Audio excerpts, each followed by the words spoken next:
You're watching San Antonio's only live university student-produced newscast, Lakefront Live. Real news for students, all in one place.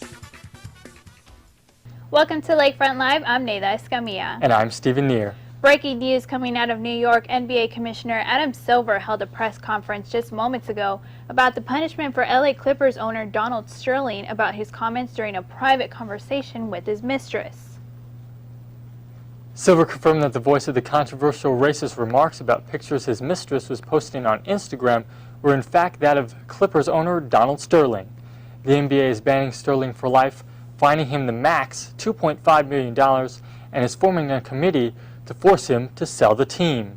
The Clippers players in silent protest before their game on Sunday as they wore their warm-ups inside out so that the word Clippers couldn't be seen across their chest. This is because of Sterling's comments. Magic Johnson said that in an interview with Yahoo that he is absolutely interested in buying the team from the league if they force Sterling to sell the team. When these comments came out, it hurt. It hurt. It didn't hurt me as much personally as it hurt me for all African Americans. The decision for a new men's basketball coach should be announced tomorrow. Athletic Director Jack Hank said there are many qualified candidates, and one of those candidates is a legend on the scene. Former UCLA Bruins and Georgia head coach Jim Herrick was on campus last week touring the university and spoke with coaches and President Slater. Herrick also spent the day answering questions with the media, but the big question is, why would a Division I championship coach choose OLLU? But more impressively is the people here. They're really nice, and it's really a nice place. A lot of folks will look at your resume, what you've been able to do, and will ask, wow, why are you interested in OLLU? And I would answer that with why not? You know, any coach just wants a team to coach, and I've always kind of been that way. And you know, it's interesting to let's, I guess, maybe see what you can do.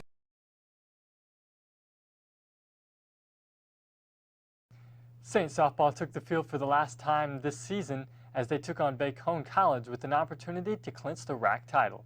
It was also senior day as the Saints said goodbye to their seniors, playing in their last home game Amanda Hinojosa, who won multiple RRAC player awards. Also Ashley Perez, Julie Ramos, and second base Kim Brusinho celebrated an emotional pregame ceremony. Bacone tried to spoil the afternoon for the Saints as they hit a single up the center, and the runner comes in to score, and the Warriors have an early 1-0 lead. Saints don't take long to even things up as Liz Rodriguez doubles down the left field line, which brings in Amanda Hinojosa from second, and the Saints tie the game at 1.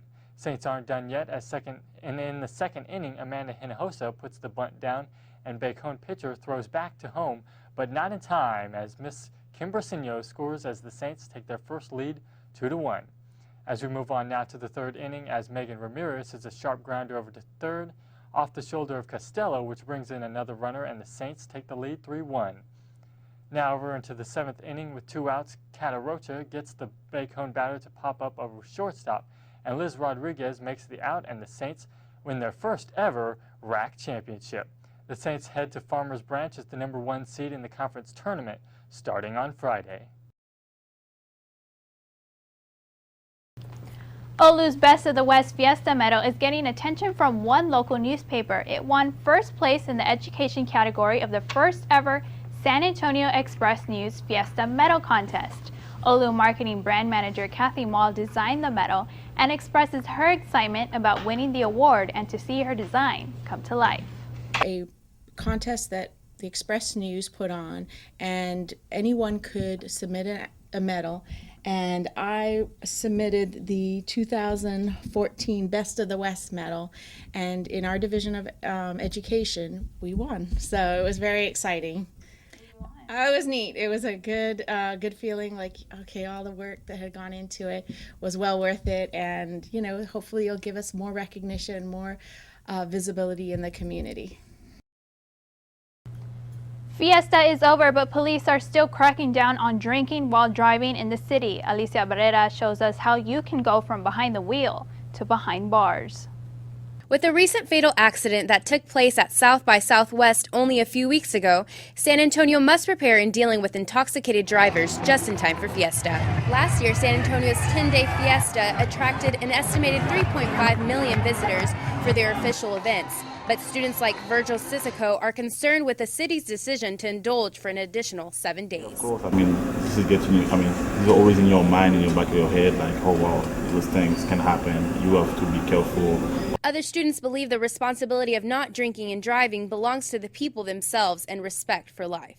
If they're over the age of 21, sure, you can go out and drink and stuff, but when you really get behind the wheel, you're making a decision only for your life and for other people's lives as well. And so I think that it's really important that people become more aware of the importance that they give to other people's lives as well. According to the District Attorney's Office in Bexar County, since the implementation of no refusal in 2011, there have been 0 intoxicated manslaughters during Fiesta. Local authorities suggest people participate in free cab ride programs when they've had too much to drink. Otherwise, you could end up handcuffed and in the back of one of these.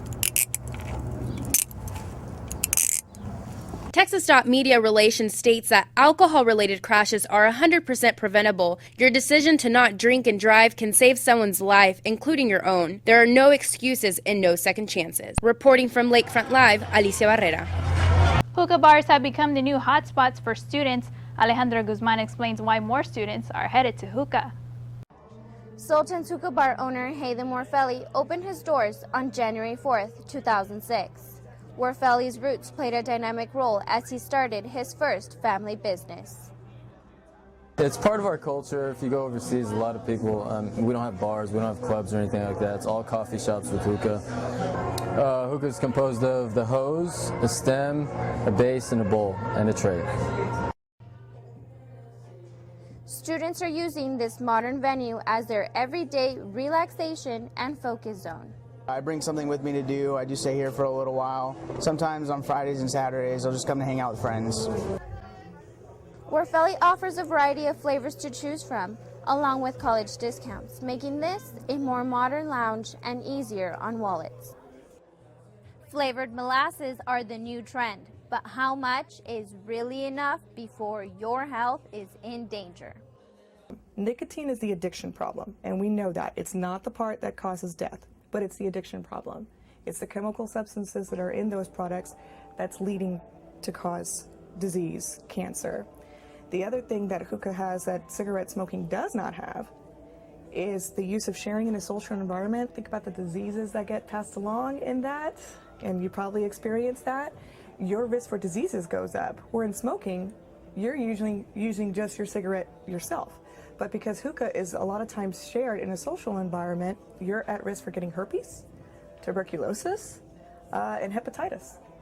The CDC agrees with Vogues and quoted, "Hookah smoking is not a safe alternative to smoking cigarettes. Smoke from hookah has high levels of toxic agents. Tobacco juices from hookah irritate the mouth, increasing the risk for oral cancers. Infections may be passed to other smokers by sharing a hookah." Alejandra Guzman, Lakefront Live. Coming up, deadly weather strikes the Midwest, and there could be more on the way. What kind of weather warnings are now being issued?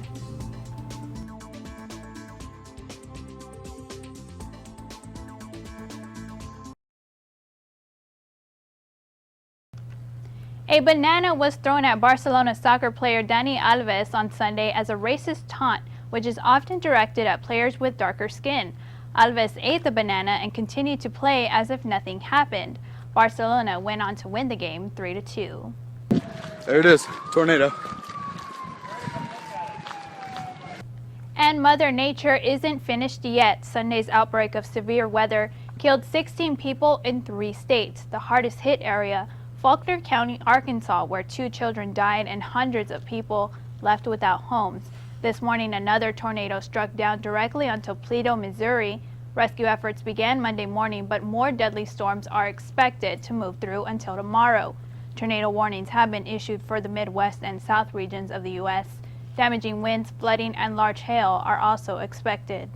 More bodies are appearing from the South Korean ferry that capsized 2 weeks ago. So far, the death toll stands at 205, with another 97 still missing.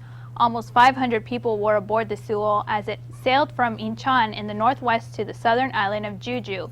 Officials say 5 crew members have been charged with not fulfilling their duty to evacuate passengers.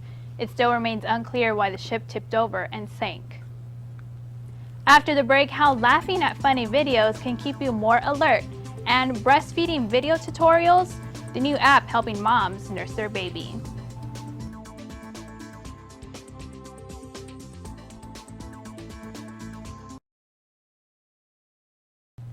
Facebook has launched a new mobile app where you can keep your friends even closer. It's called Nearby Friends. The app allows users to share their own location as well as track friends' locations.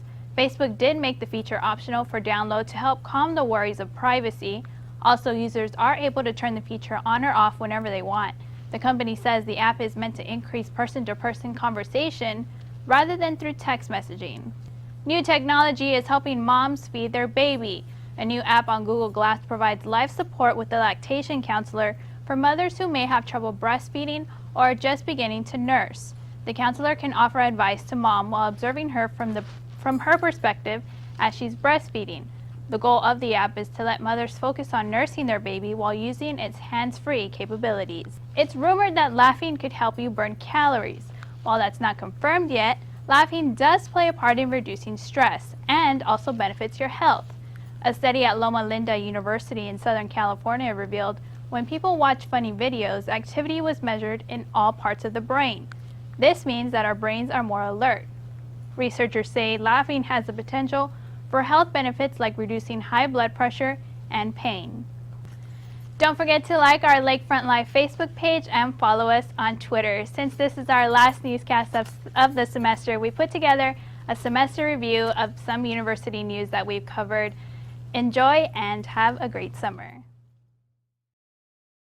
Journalist John Quiñones came back to his hometown of San Antonio and spoke with students in the mass communication program here on campus about his journey and success in the field of journalism. He said, don't worry about talking to the movers and the shakers of this world. Talk to the moved and the shaken. The Associated Press reports that students are more likely to get employed as waiters and waitresses than as mathematicians and engineers. A scary thought for students who are graduating with thousands of dollars in debt. Tuesday morning, students received the chance to learn about FBI career opportunities. Special Agent Armando Fernandez touched base on the FBI's internship program. Hey guys, we're here at Our Lady of the Lake University's 3rd annual Best of the West event, and we're so excited. He's really excited. Cardboard kids like Casey here are all around San Antonio. Grocery stores, doctor's offices, each one representing an abused child in San Antonio last year. Division I student athletes generate about $7 billion of revenue each year for their school. However, the NCAA considers them amateurs who can't receive any money outside of scholarships. The 2014 OLLU Literary Festival Rebirth and Renacimiento continues till tomorrow. The search for a new university president continues, and we find out what students are looking for a new president. The 6th annual Health and Wellness Fair was held in the Chapel Auditorium earlier this week. Students, staff, and faculty were encouraged to attend and get a checkup on their health. With 2014 being her final basketball season, Owen's expected to give all she had during the February 28th rival game against Wiley College. Sadly, Owens tore her ACL during the second half of the game and was forced to cheer on her teammates from the sidelines. Meet Jasmine Orozco and Marisol Gonzalez, a bisexual couple here on campus. For them, their relationship has been anything but easy, and having faced mixed signals from both their family and friends, the couple feels misunderstood. Whether you're staying here in the city or you're going to the beach, remember, safety always comes first. It's only 8:47 a.m., so there's nobody, but in 1 hour, Neida will be recording her newscast here in the anchor parts of the studio. But if I go there, in front of the green screen, I can record sports, I can record entertainment, so that's what we call a very multifunctional studio. The typical college experience usually involves a dorm, but not all students at OLLU are able to live on campus. Some students walk, take the bus, or drive a car. Neida Escamilla, Lakefront Live. Shannon Marie, Lakefront Live. I'm Ruben Renteria, reporting with Lakefront Live. For Lakefront Live, I'm Cassandra Bravo. Reporting for Lakefront Live, Desiree Martinez. Stephen Nehr, Lakefront Live. Maxime Glorieux for Lakefront Live.